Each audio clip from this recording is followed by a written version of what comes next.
In the heart of old Baghdad, a city of contrasts, lived a wealthy merchant named Ishaq. He was a man obsessed with gold, his heart as hard as the metals he traded. Across the bustling street, in a humble shop, lived Yusuf, the baker. Yusuf was poor, but his heart was light, and his bread was known as the finest in the city.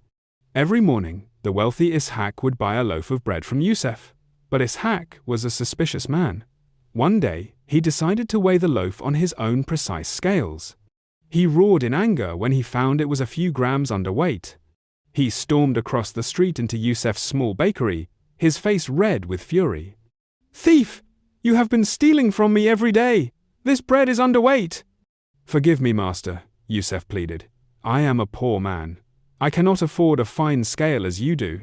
How am I to weigh my bread?"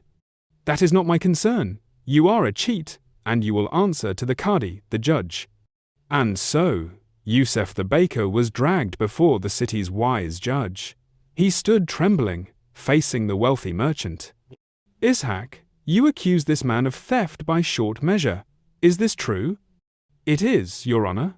And here is the evidence, the loaf itself." The judge turned his gaze to the baker. "And what is your defense, Yusuf? How do you weigh your flour if you have no scale?" Yusuf took a deep breath. His voice, though quiet, filled the silent courtroom. "Your Honor, it is true I have no scale, but I am not a thief." He continued, "For many years, I have admired the merchant Ishaq. Every morning, I buy from him exactly 1 kilo of gold dust, which I use to decorate special pastries for the palace. And because I trusted his honesty, I used that very bag of gold he sold me each morning as the counterweight to measure the flour for the next day's bread." A heavy silence fell upon the court. The judge stared at Ishaq, whose face had turned pale. The baker concluded, "So, if the loaf of bread I sold him was underweight, it can only be because the kilo of gold I bought from him was also underweight." The truth was revealed. The merchant's own greed had exposed him. In trying to cheat the baker of a few grams of gold, he had passed judgment upon himself. The judge immediately ordered Ishaq's fine scales to be confiscated and given to Yusuf the baker.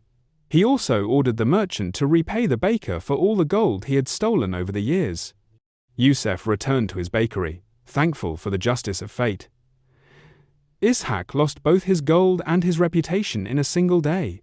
For in life, the measure you give to others is often the same measure that will be used against you.